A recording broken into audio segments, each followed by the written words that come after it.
Am I audible?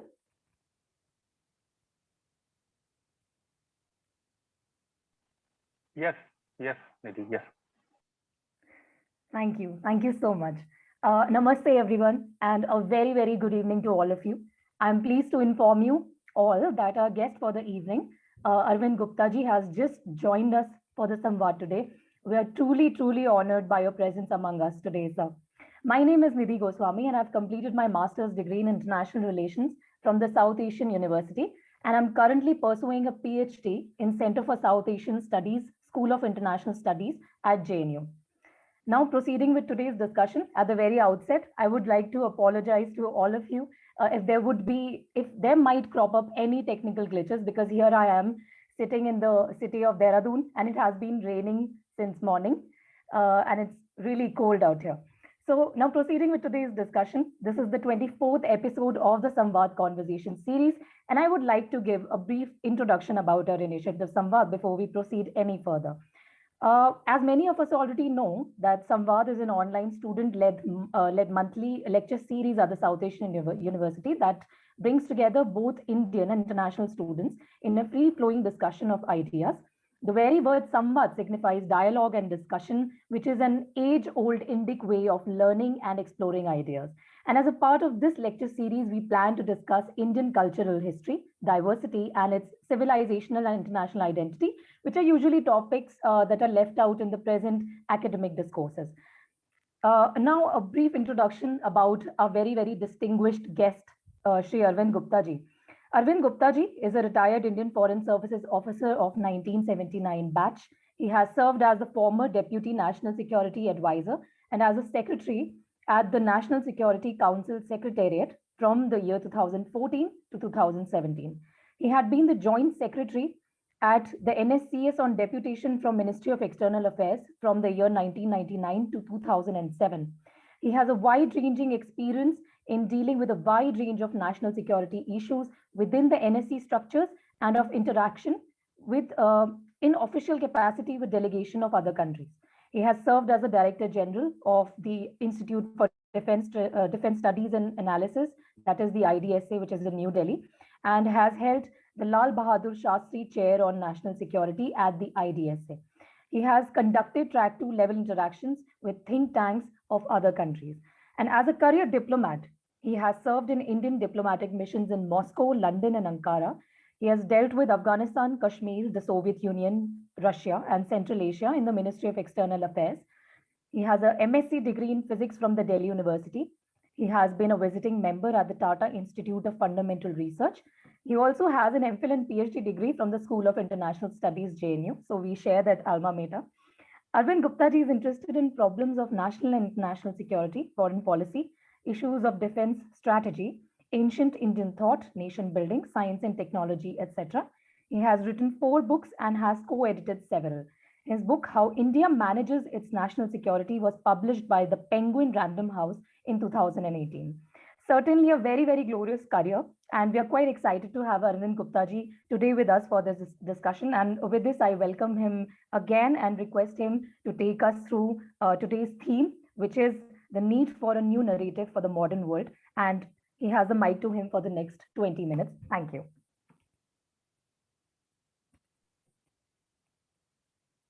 Thank you very much, Nidhi, for those words of introduction. And thank you, Samvad, for inviting me to share my thoughts with the students and faculty of South Asia University. Incidentally, at the Vivekananda International Foundation, we also have a monthly series called Vimarsh, where we discuss very similar topics that you have also been discussing in your Samvad series. And I saw in that very impressive video that you have about your past speakers and the discussions and the topics. That was really very impressive.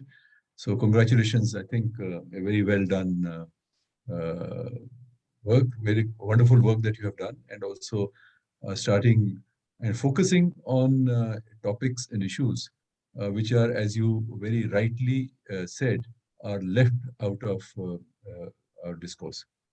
Uh, so my today's topic is the need for a new narrative for the world. And I think there India has to play a major role, and it is playing a major role in creating that narrative. All of you are students of international relations, and you have your finger on the pulse, the global pulse, and you would have noticed that today the great power rivalries are returning, and the world is facing a unusual turbulence, which is unlikely to deepen as we go along. I think the decade of the 30s, 20s, and 30s are going to be very crucial for the world.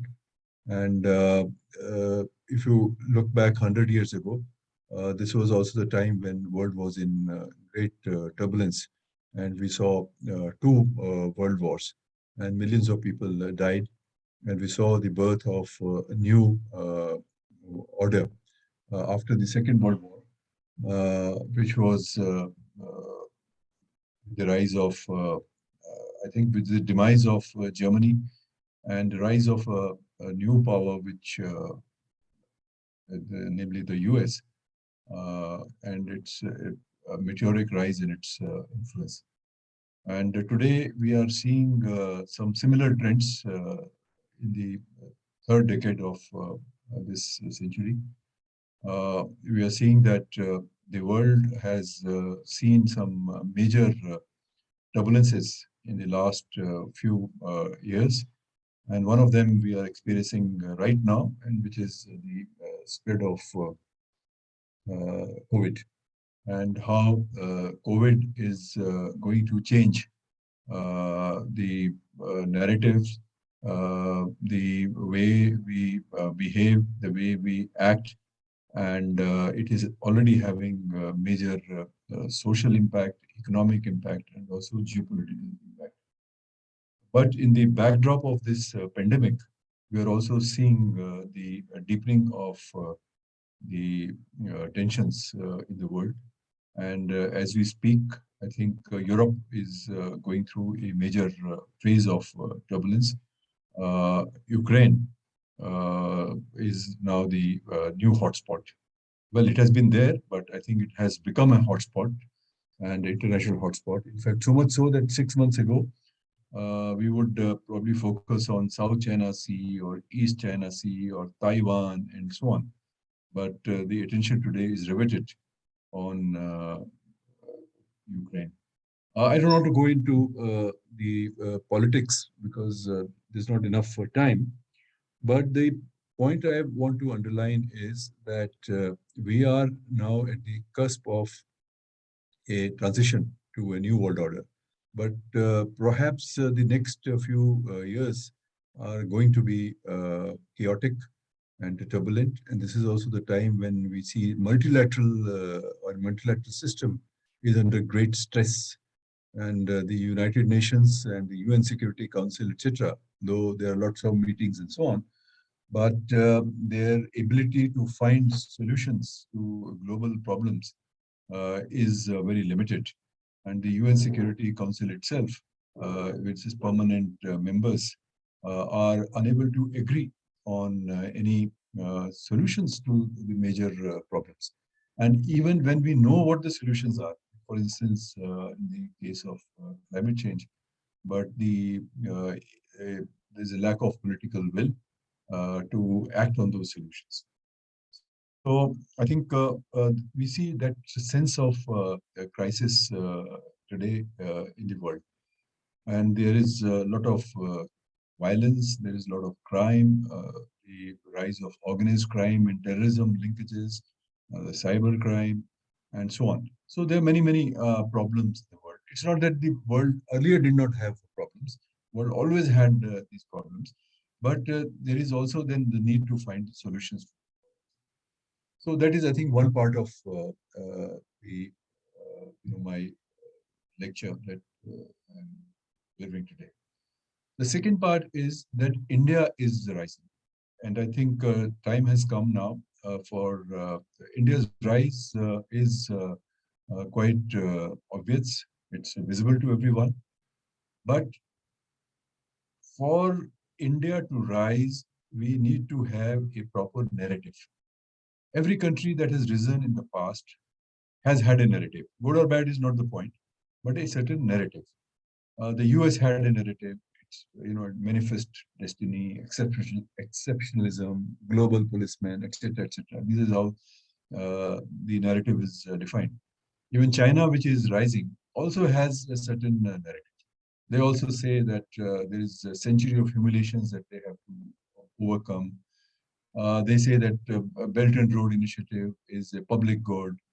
And there is this narrative of the Silk Road. Russia has a narrative. Russia has, for the last several years, been saying and opposing US hegemony, US exceptionalism. And there is this narrative of Russia going back to its past glory. There is this narrative of every country adhering to international law, although there is a narrative in the West about rules, norms, and rules, but everybody has different interpretation of that. But the point is that it is the ideas, it's in the realm of ideas that these countries are working. Now, what is the Indian narrative? Have you thought about this Indian narrative? I think your India-centric dialogues that you are having, I'm sure, would have brought out many elements of what could be a future Indian narrative. So India needs to contribute to a global narrative, and India needs to have a narrative for its own rise. And if you look at our foreign policy today, and if you look at the speeches of Prime Minister Modi, and if you look at the actual actions that have been taken in the last few years, you can actually distill a few elements of the Indian narrative for the world and for itself. Now, going by the speeches which the Prime Minister has made at the major international fora, including the UN General Assembly, at Davos, and many other international fora, and also in many regional platforms, you will find that India's narrative is that of humane globalization, a globalization that works for all. Globalization, unfortunately, has generated a lot of wealth, but also huge inequity, and that is creating a lot of problems. So this India would remain engaged, should remain engaged with the world, but also contribute to humane globalization. And India, Prime Minister has also said that India's rise should not be threatening, cannot be threatening, but it should be a force for good. So while yes, there is this element of that India should do well, India should overcome poverty, India should meet its external challenges, India should have the right military, political, economic strength, etc., which is very important because nobody will take you seriously unless you have this comprehensive national power, the elements of comprehensive national power. But it need not be threatening. It need not be aggressive. It need not be assertive. It should contribute to a global good. And India is a force of good. And I think India has, in the last few months and years, proved during the pandemic how India came up to help the world while it was itself going through a major health crisis. Why a health crisis? Health crisis, economic crisis, and a national security crisis. But still, we were very well engaged with the world, and India supplied medicine, and India helped many other countries. And one of the latest examples is that of CoWIN app, for instance. And now it is freely available, being given to everyone, apart from the vaccines and so on. How technology can be used for global good, for global governance, reaching out to the last man. I think these are some of the examples that India has set in, and India is freely sharing its experience with the others. So I think there is this element of service, which is so ingrained in our own culture, that also comes to the fore when talking about India's foreign policy. And this should come that world is a family, Vasudev Kutumbakam. These are the ideas. When you flesh them out, then you realize that many of these Indian civilizational attributes of helping with each other, remaining globalized, and talking about the world as a family. I think these are the elements of a new narrative that we also need to build upon and contribute. By just saying it is not enough, but deeds are also equally important. And I think that is the direction in which we should go. The second aspect of, I think, the Indian narrative is the deep respect for nature, for the environment. And that becomes very relevant in the context of the crisis of climate change that we are facing today, the extreme weather events that are happening. So India has come up with the coalition of disaster resilience, for instance, CDRI, or International Solar Alliance, etc. So that's another way of sharing experiences and working together. So this will also strengthen multilateralism. So I think how to contribute to the solution of the problems of commons. That is, I think, very much a part of the Indian narrative today. So that's another element of it. Then I think prioritization of peace over war or peace over conflict. So conflict resolution, avoidance of conflict. Resolution is one part when the conflict takes place, but avoidance of conflict. And here again, Indian wisdom encapsulated in Hinduism, in Buddhism, in Sikhism, Jainism. I think the words of wisdom of our seers is so very important. The Indian philosophy, the ancient Indian philosophy, prides itself on tolerance, on diversity, respect for environment, and also the importance of dialogue, importance of keeping logic in front, not simply, just talking. Dogmatism is not a part of Indian thinking. So I think these are also some of the elements which we don't talk about, but where we are very shy of. That is something that may also should form a part of our narrative. Use of technology for global good governance, that should become a part of our narrative. And I think students like yourself, the universities that you are studying in, we should really start thinking about the world from the Indian perspective. And Indian perspective is also a global perspective. It is not a narrow nationalism. That is, I think, something. The point is that today India's story has not been told. India's story is, even if it is told, it is done in a very distorted fashion. And I think there are reasons for that. Our minds have been colonized. We are unable to think independently. We will talk about Harvards and so on, but we will never talk about the Indian universities that were there in the past, and how India, whether it was Nalanda, whether it was Takshila, so many universities in the south. We would not talk about our maritime heritage, which goes back to 2000 years. I was listening to a lecture by a Netherlands professor just the other day.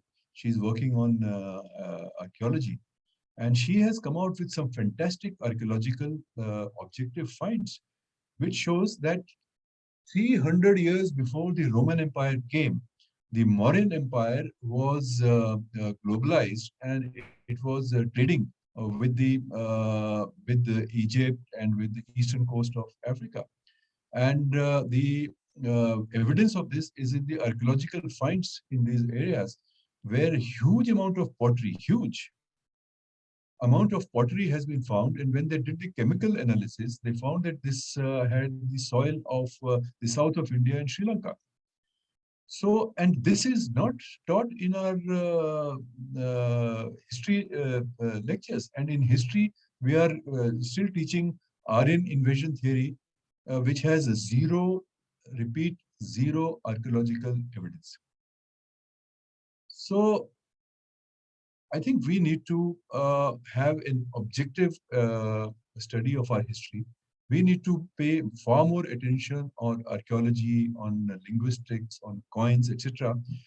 There are in Archimedu in Tamil Nadu, the old port was called a Roman port. Why? There were about 30 coins or some such thing were found. But the it was also discovered that a lot of the poetry, much more in numbers, was found in Africa, in the east coast of Africa, in Egypt. And nobody in the academic world, which is dominated by the West, they talk about it. Another very interesting find that has come to the notice of the archaeologists is the existence of in the rocks of Scottera, which is South Yemen. They have found in their the caves rock art which is depicting Buddha, which is depicting Sanskrit. Now, which means this is the first probably indication that perhaps Buddhism traveled to the West. We always say that it went to Afghanistan and went to the East. But now we find that perhaps but more work needs to be done. So it is who will do that work? It is the Indians who should be doing this work. So in building that narrative, we have to do a lot of work in India. Another thing we talk about Afghanistan, something which is very hot topic, etc. So when we talk about Afghanistan's history, we essentially begin with the Ahmad Shah Abdali, and because that seems very old to us. But look at what happened in Afghanistan. What was Afghanistan? What was Afghanistan? Afghanistan was an exceedingly important area even during the Mauryan empires. And the Mauryan Empire means when Alexander came to India. Takshila was, Kautilya studied in Takshila. There were thousands of students and hundreds of acharyas and lecturers who were there, and people were coming from all over. Afghanistan was very much a part of the Indian culture, Indian civilization. But that thing is forgotten. The Hindu Shahis, the kingdoms of Kabul and the Turk Shahis before that, for 300 years, they resisted the Persians which are coming from the west, and they were strong in Kabul. Now, this history of Afghanistan is not told. So, pre-Islamic past is not told. Of course, when Islam came, a lot of things changed in the world, and the maritime trade. You see, maritime trade which was taking during the times of Mauryans, there must have been ships needed for that, and there was a lot of traffic westwards than coming inwards. Who made those ships? We have no idea. What about the great dynasties of South India? Pallavas and Satavahanas, West India, and so on. We don't know anything about them. What about the Janapadas, where democracy really originated? Many years, thousands of years before it happened, it didn't happen. So I think there is a lot that we can do in terms of building an Indian narrative for the world and for itself. But we have to go back to some of this forgotten past. And then, of course, yes, we should be objective in this, and we don't have need to build a nationalism which is so aggressive and which is exclusive. Diversity, tolerance is a part of the Indian culture. So I think probably I have run out of time. 20 minutes passed, but I'll be happy to take any questions. Thank you. Thank you so much, Arvind Gupta ji. I think it was a very insightful monologue from your side. And thank you so much for acknowledging and for the kind words of praise for our initiative, Samvad. Um, and you very rightly pointed out. So let me underline some points that we discussed. So you very rightly said that we are at a cusp of the transition in the world order. That is something that we can all notice since the starting of the 20th century. Now the balance of power has shifted towards the east. Um, and the very noticeable rise of India and the need for promotion of a new corresponding narrative is another point that is very important.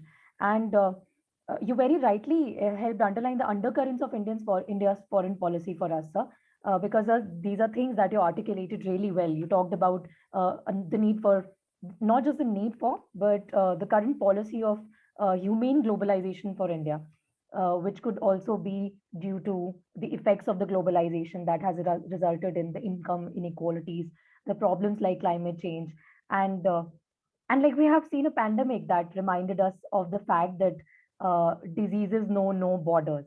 The second theme has been the deep respect for nature, which we have seen in the face of the disaster resilience initiative, as you said, and the solar power alliance that India leads, and also on the green fuel technologies that India has been cooperating with other countries very recently.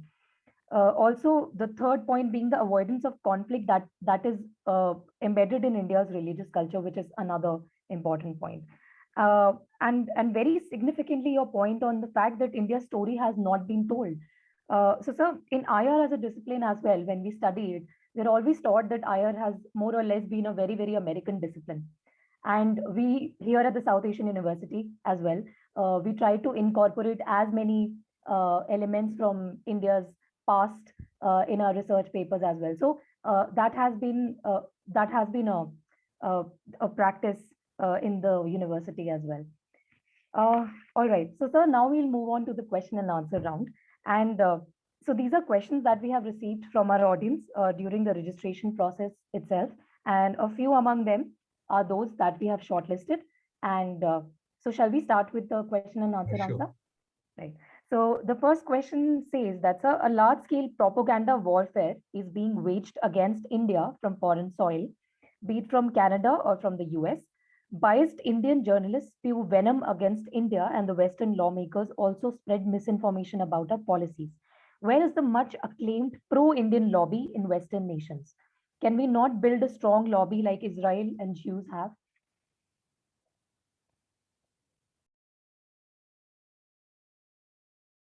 Yes, I think the answer to your question lies in the question itself. It is very disturbing what we are seeing today in terms of these lobbies which are rising and which have become very vocal, and they are ill-informed, and I think they are motivated by the desire to bring down India and India's image. And surely there is a need for a counter effort.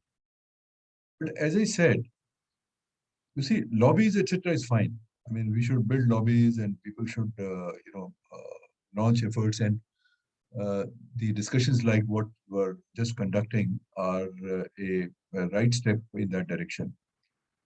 But essentially, it is the war of narratives. It is the struggle amongst ideas. So that is why ideas become very important. And what we do, that's why good research is so important. Articulation is so important, and dissemination is very important.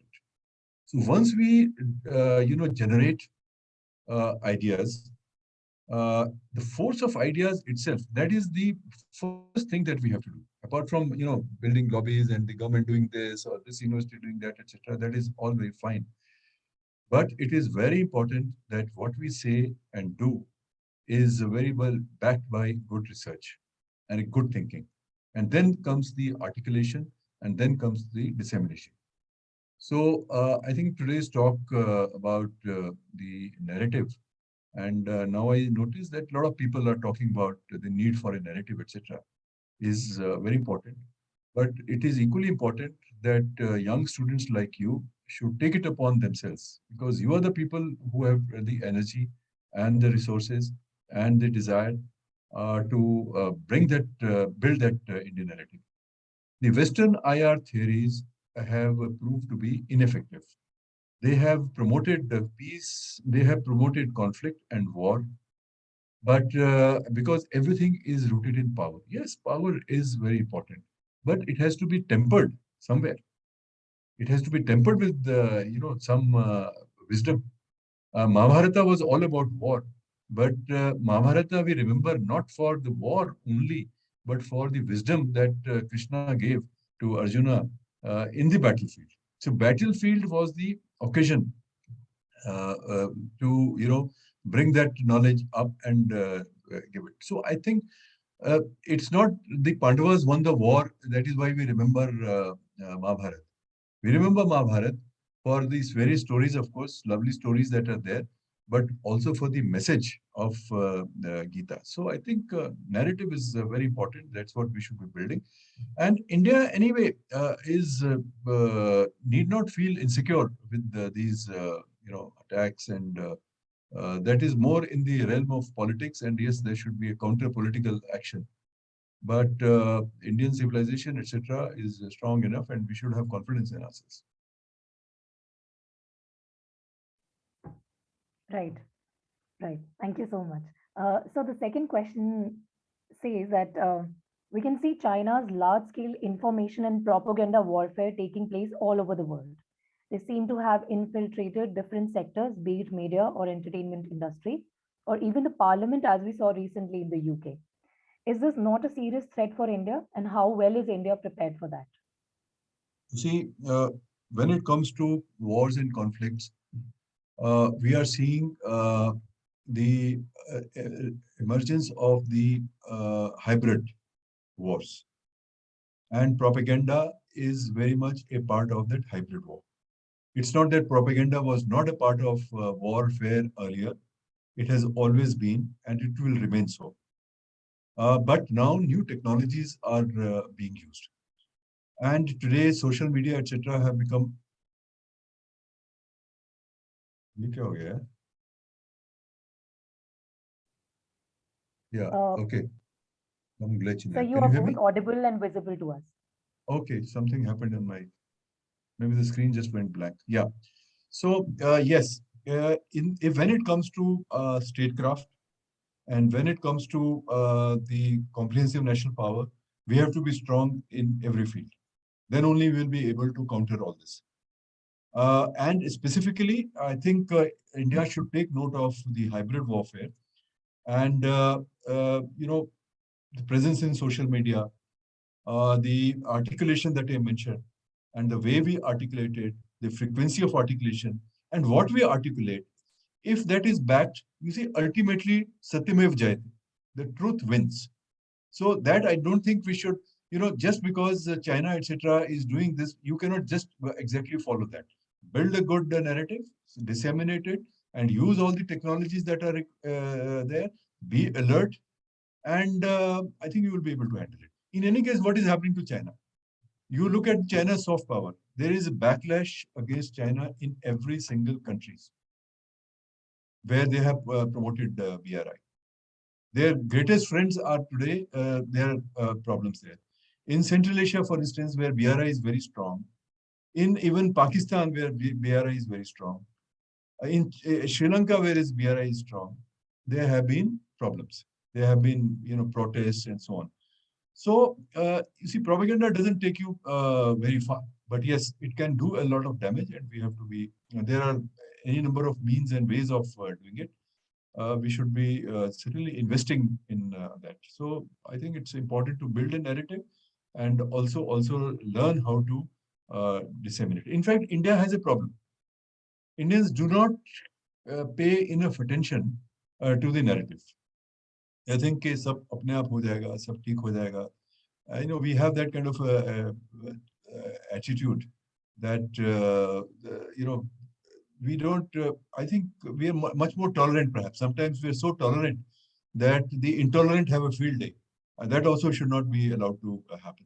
So tolerance doesn't mean that somebody should come and destroy you. You have to work and be ready for dealing with the intolerant. For instance, terrorism, you have to deal with it in a certain way. So if we identify what are our shortcomings, and there are quite a few in terms of propaganda and so on, and we should certainly attest to that. It's not very difficult. Right. So I have a personal question with the discussion that we just had. I was just wondering, sir, if don't you think that in the 21st century now we have many more centers of power, like we call it the multipolar world. And when we're talking about the poles, these are not just the states, but there are other multinational giants, for example, that are dominating. Because recently there was a controversy on the strength of cryptocurrencies and how it can destabilize economies, and each state has felt threatened by it at some point. So don't you think India is lagging a little behind in actually talking about creating a narrative now? And we are competing with these forces. Not little behind. We are lagging behind quite substantially. We haven't done very much, in fact. We saw that last year there was this tension with Twitter between the central government and Twitter. Indian government took some strong actions, and the Twitter had to comply with the demands of the Indian government. And but nevertheless, Twitter is so strong; it's still going strong. I mean, it is still a problem. Social media is still a problem. So this is a problem which not just India, but every country is facing. The vast power of social media and its ability to spread fake news and very quickly, and on which there is absolutely no control, or the vast power of the tech companies. Uh, I think it was only recently this which one is Elon Musk company or $3 trillion valuation it has crossed. One of these companies, I forget which one was it. $3 trillion is more than India's GDP. So these companies have become very powerful. They have no norms. They adhere to no norms except for the profit, and so this is a problem. And there is no easy solution to this. Not easy solution. Uh, but yes, I think we should have a proper legal framework to deal with these companies, and we should be able to adhere to that framework and bring them to some kind of answerability and accountability. That is very important. And it has to be done in a balanced manner because a lot of your economy and communication, etc., is dependent on that. So that's why I think this Atmanirbhar Bharat, etc., is very important. We should be able to build companies like that. Why is it that we did not do so? There's a question. The Googles and the Facebooks and the Apples, etc., did not exist in the 80s when we had our own Infosys and HCL and many others like that. Uh, we were actually in the forefront of the IT revolution at that point of time. But we somehow did not build upon that. And we lost a big chance. We don't have a fab today, even today. Our ecosystem of electronics and chips, and we have an ecosystem of software, but not of hardware. On pharmaceuticals, we had a lead when we used to produce many of these core elements, which go into making medicine, vaccines. But we lost that. But we have to regain that edge. So India, given its enormous talent, can, I think, come back. It's not very difficult. But of course, very much will depend upon what kind of policies we have, how many resources we do, what we do with our education system, what we do with our students.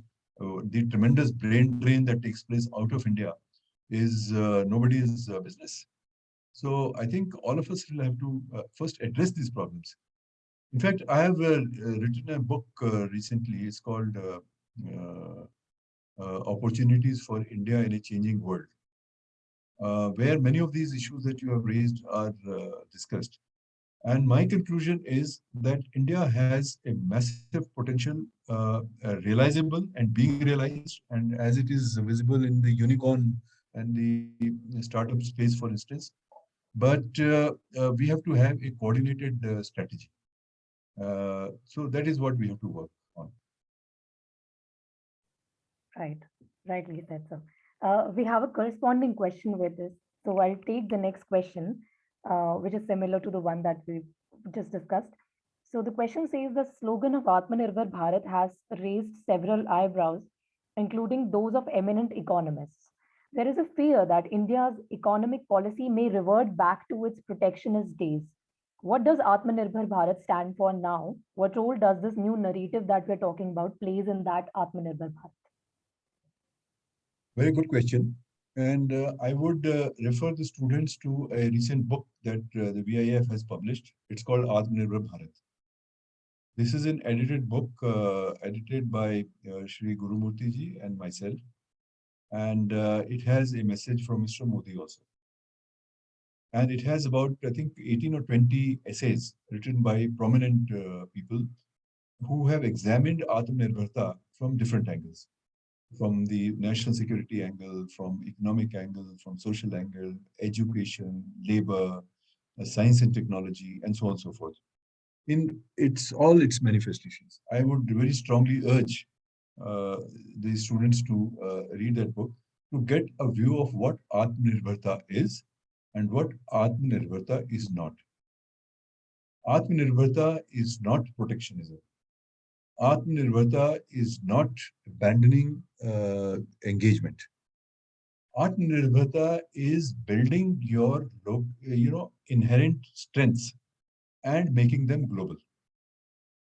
So when you go for Atmanirbharta in strategic areas like defense, it is very much needed. Nobody is going to give you critical technologies.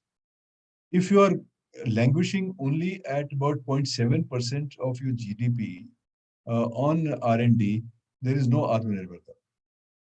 So Atmanirbharta is go and spend 3%, 2% of your GDP on R&D and get certain Atmanirbharta in critical technologies. Atmanirbharta is build up your country in such a way that it becomes a force for good. Atmanirbharta is that your handicrafts, which gives you millions and millions of jobs and which are languishing and the artisans are in poverty, dire poverty, build on their strengths and show it to the world, showcase it to the world. Atmanirbharta is what we just talked about. The wisdom of India, the Indian culture, build a narrative and show it to the world, showcase it to the world for a narrative for the world and for itself. So Atmanirbharta is rediscover yourself. Atmanirbharta is go and build your shipping industry because you had a you are a major maritime power. Were a great contributor to world thought and culture. You gave Buddhism to the world. You gave zero to the world. You gave astronomy. When people were in Europe were uneducated, you were talking about the distance between the Earth and the Sun. You were talking about the nakshatras and astronomy and trigonometry in Surya Siddhanta. So that is what the Atma. So that Suraj in ideas. That is what Atmanirbharta is. And I use this title Suraj in Ideas from a very famous essay which was written by philosopher K.C. Bhattacharya. I'm not sure how many of you have heard of him. Have you heard of him, Nidhi? No, sir, this is the first Yes. time I'm here. Please read that essay which is available on the internet. K.C. Bhattacharya was a philosopher and he was a contemporary of Radhakrishnan. He was the one who said that you can get Swaraj, but unless you have Swaraj in ideas, you will not go very far. Your ideas have to be rooted in your culture. So that is what Atmanirbharta is. So this whole propaganda about Atmanirbharta, India will become disconnected with the world. India is asking for today a reorientation of global supply chains. The world is taking on the narrative of China plus one. So where is this Atmanirbharta? Now, of course, the critics will say, no, but you have raised the tariffs. So if you raise the tariffs, you are disconnecting with the world. I would like to ask, what about the tariffs in other countries when they were developing? Sometimes you do require higher tariffs to give protection to your nascent industries. This is a normal tool of economic development. And when you are strong enough, you reduce the tariffs. So I don't think we should fall in for this false equivalences and false propaganda. The India has raised tariffs, it is becoming. Why is it that so much of FDI is coming into India? Is China plus one? If India was disengaging with the rest of the world, it won't happen. So I don't think that's a correct interpretation of Atmanirbharta. Atmanirbharta is absolutely essential and vital for India's rise. Atmanirbharta, its concept will be adjusted. But the simple concept is that build on your strength and globalize them, just exactly as the West did.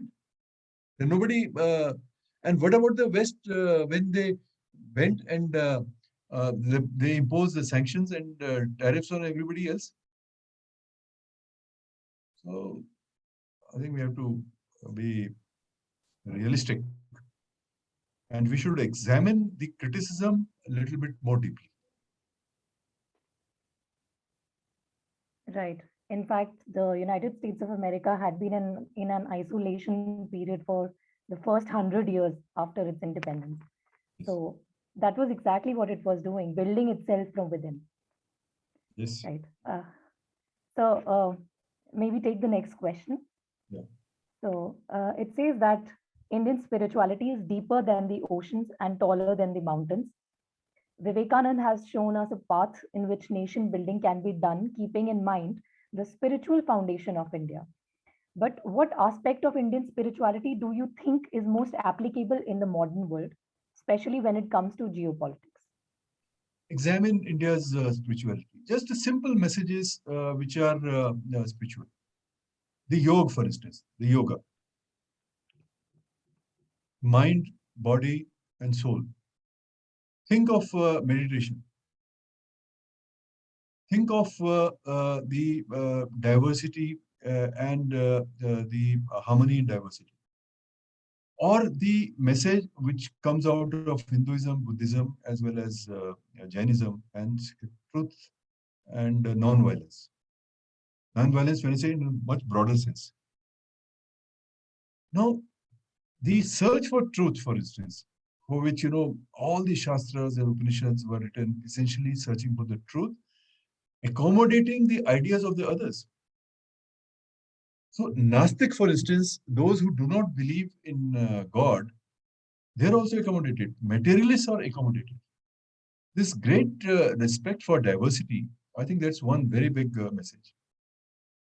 And then, of course, the message of Vedanta, that there is divinity in everybody, that you have to just find it, and not that everybody is sinful or is a sinner and does the sin.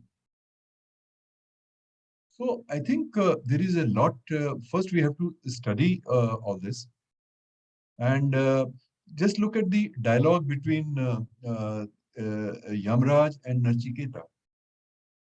I mean, he offers him, look, you take all the material comforts. You are a child.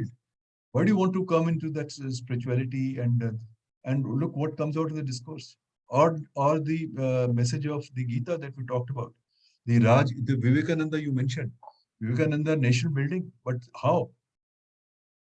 Firstly, a belief in your own culture, Hinduism, of course, he talked about very specifically, and then Raj Yoga and Karma Yoga, the philosophy of Karma Yoga. So there is many things in Indian philosophy that I think one can. The Jainism, for instance, Anekantvad.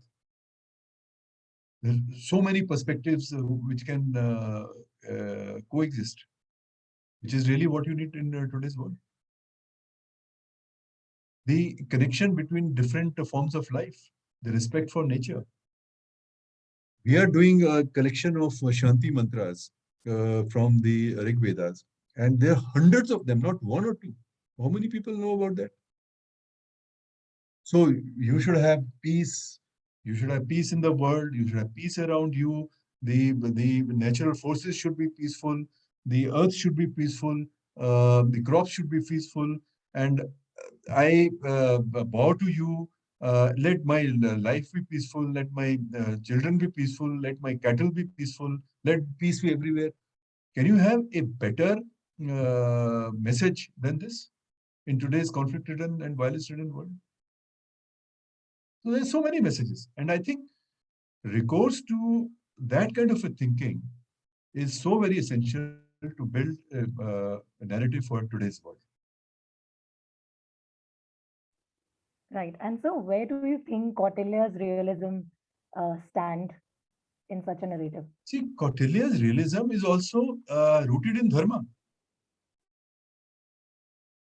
Power had, in Indian thinking, power had always to be tempered with dharma. That is all, whether you look at Shanti Parva, whether you look at Kautilya, whether realism is important when you have to deal with the evil forces. See, evil forces are not going to necessarily accord with your spirituality. Some of them may get impressed and they get assimilated, as it happened in the Indian history. But evil has to be fought. It, See, the Indian philosophy is not a philosophy of pacifism. It is of action, all the time action, but also a certain amount of dharma, a code of conduct. Dharma is, of course, unfortunately, it has been mistranslated as religion. That is not what dharma is. So, Kautilya's realism, there is realism in Ramayana, there is realism in Mahabharata. So, Kautilya is one of them. Of course, India rejected, at some point of time, India rejected Kautilya's realism for several hundred years because they found it to be too realist, let me put it this way, even beats Machiavelli. But if you look at, a proper context and perspective, this is part of Indian thinking, just as bhakti is a part of Indian thinking. Right. Thank you so much, sir. So the next question asks that since you have been associated with the NSCS from its inception, after 20 years, how do you look back at NSCS as an institution? What reforms does it need, according to you? And why the NSAB as a think tank has been out from the public layer? Sorry, didn't get your question. Can you just... So the last part or the whole question, sir? Just repeat the question. Since you have been associated with the the NSCS from its inception, Yeah. after 20 years, how do you look back at the NSCS as an institution? What reforms does it need, according to you? And why the National Security Advisory Board as a think tank has been out from the public layer? Okay. So let me just answer it in three short sessions. One is that NSC is here to stay, and it has done marvelous work. Number one, but its work is not over; it has only started, because it has now inculcated the thinking of an integrated approach to national security. It is also acting as a platform to coordinate amongst various, uh, uh, uh, you know, parts of the government. So it's a very, very important. And National Security Advisor has now assumed a very important role in the foreign policy, diplomacy, and national security of the country. So today we are able to coordinate much better. We are able to assess the threats much better. And there are so many new elements in national security that today we are able to identify and discuss. So I think that's a very, very important thing that has happened. And we were, 99 months, 20 years, we were ahead of many countries, although not, we should probably have done it even 20 years before that. That is one. As far as the reforms are concerned, as new technologies evolve, as new engagements happen, the NSC structure also needs to evolve. First, I think it needs to be strengthened in terms of its resources. That is very important. It should be made multidisciplinary. There should be greater engagement with think tanks and with other experts outside and so on. I think it is still a very closed structure. So that sort of inhibits it from open, more deeper engagements with the outside world. But this is the only one structure which actually engages with the outside world, but probably not to the extent that it should. That is another one. As far as National Security Advisory Board is concerned, you see, I think I agree it should probably be less closeted than is the case. But there's two views about it. So maybe one day it will become more open and so on. For instance, National Security Advisory Board in the early years did a lot of work on conceptualizing national security, by producing annual reviews, etc.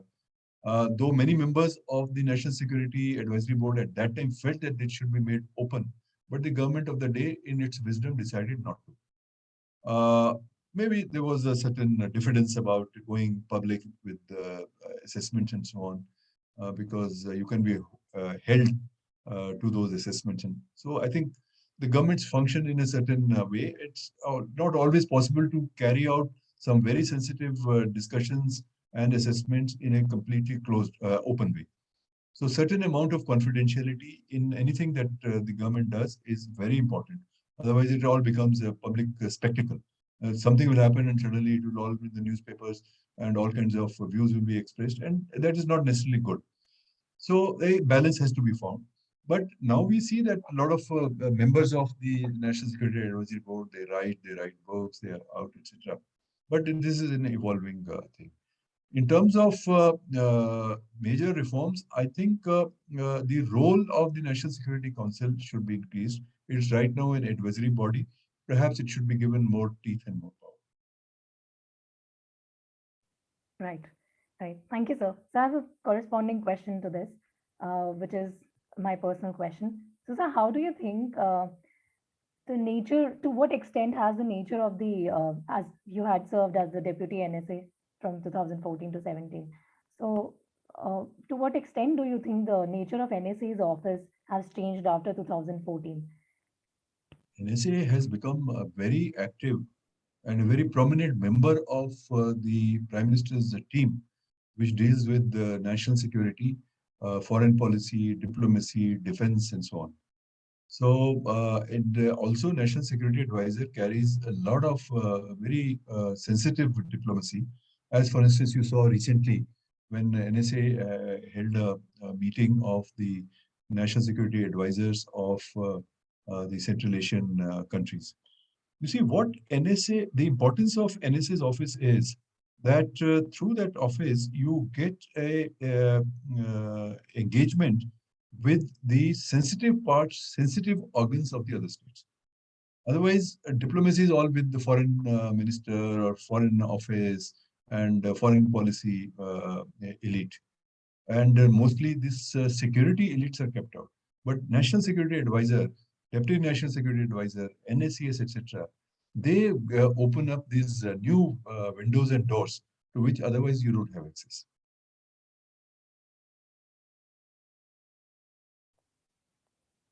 Right. So we have another question, which says that India has a rich cultural and spiritual heritage, which the nation and, in fact, the whole world can benefit from. We frequently listen how efforts are being made to popularize our culture and Indic wisdom.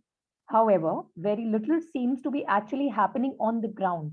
Why is it so? Why is Indic wing not properly organized? I think there are many reasons for that.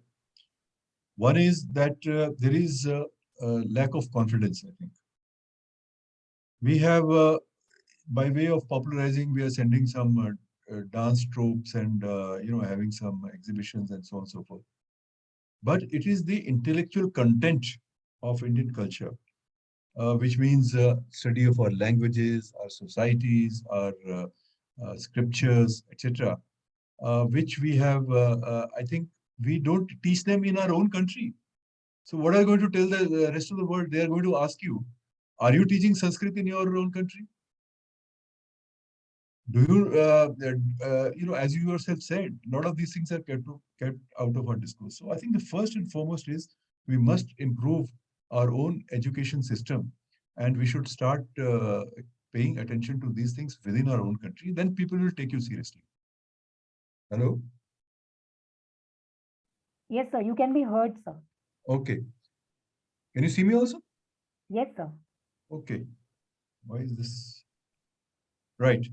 So I think we have to start from within and build centers of excellence, write a lot of stuff, and then I think people will take note of it. Simply a government effort whereby you send a few troops, dance troops, and have cultural festivals, etc. That's important, but it is not enough. I think that is what we need to do. improve your own curriculum and include these things in your, and talk about them. Talk about them. We don't talk about them. And anything that we say, it becomes controversial within our country. So the people say that, are you really serious about it? And then, of course, we have several adversaries who are always looking for, finding faults. And India is a big country. There are fault lines within ourselves. So people are exploiting those fault lines also. So we'll have to have a holistic approach to this kind of work. It will not happen simply by a government effort. It has to be a whole of society effort. And yes, you see, what is it that India is known for?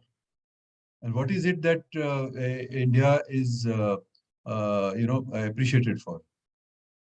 One is your films, your cuisine, your, some aspects of your culture.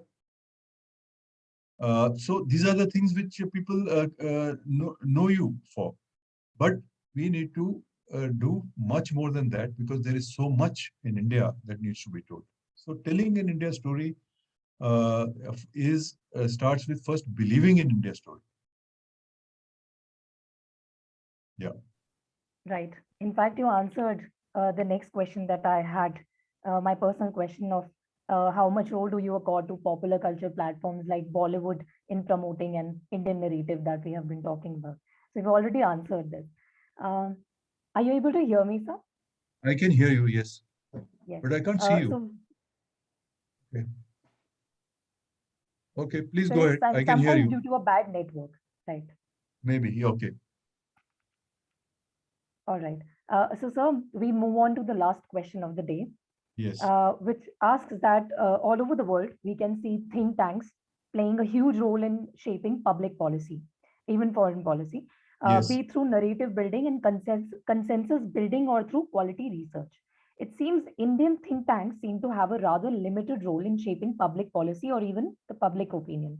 Why can't the government collaborate with like minded think tanks to form public policies as well as to frame a large scale civilizational narrative? You are very right. I think this is what we should be doing. I think we have to look at the growth of Indian think tank culture, and we are still in the initial stages. If you looked at the Indian think tank landscape, say about 20 or 30 years ago, there were hardly any think tanks. But now, at least one good thing is that we have a fair number of think tanks. In fact, I think if this Philadelphia University thing is to be believed, that survey, then perhaps we are the third largest now in terms of the think tanks. But it's the resources that our think tanks have. That is where our problem is. Our think tanks are not well resourced. For instance, a think tank does not have enough resources to send its researchers, and invest in them and give them projects which last for 1 or 2 years, and primary research is done. A lot of our thinking is based on secondary or tertiary research, not the primary research. So first we'll have to pay attention to uh, primary research, and in this I also include the universities. So primary research is very important, and that requires a lot of resources. So that is one, a lack of resources. The second is that the government has still not taken to the think tank or think tank culture. In America, there is a revolving door between think tanks and the government. So people come out of the government, they go to the think tanks. People in the think tanks, they go and occupy certain positions in the government. So they have both an academic experience and a policy experience, which is very rare in India. So think tanks are relying upon essentially the retired government officials who come out of the government and join the think tanks, which is not the same thing as the serving officials coming and working in think tanks, and think tanks occupying some places in the government. So that is, I think, the second thing that we need to do. So I think these are the two main reasons that why our think tanks are still weak. But we need to work on that. But I'm quite hopeful. Right. Thank you so much, sir.